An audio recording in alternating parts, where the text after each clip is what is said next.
Welcome back to Foundations of Deep Learning. I am Abhinav Valada and head of the Robot Learning Lab here in the University of Freiburg, and I will be your instructor for about half the lectures in this course. In this week, we will look at multi-layer perceptrons and the backpropagation algorithm for calculating the gradients in order to change the weights to decrease the loss while we train our networks. So let's get started.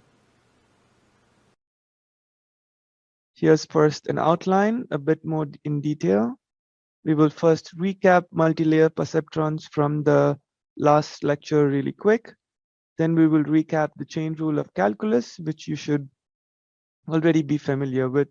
And in order for people to brush up, we will go through the details again. Then we will look more into how to actually compute the gradients with the backpropagation algorithm.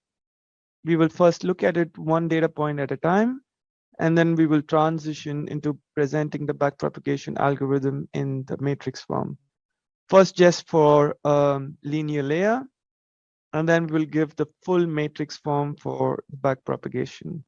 And finally, we will wrap up this week's lecture. In this video, we will quickly recap multi-layer perceptrons.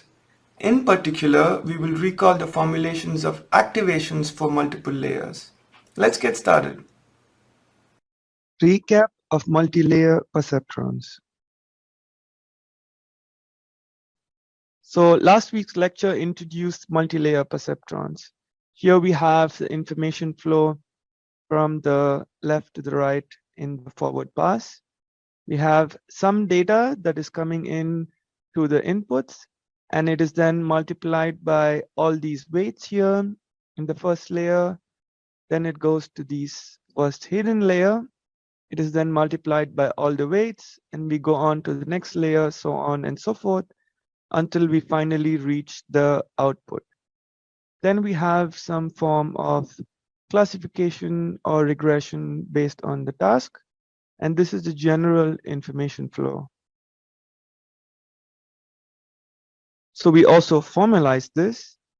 In layer 1, we compute the pre-activations that we call Z of 1, and we compute this by multiplying the input X with the weight matrix W of 1 transpose, and we add a bias vector. So the layer 1's activation are then computed by passing Z1 through the activation function G of 1, and then we get H of 1, which is the layer 1's activation. Then we continue to do that from layer to layer. The output of the last layer will always go into while calculating the output of the next layer and so on.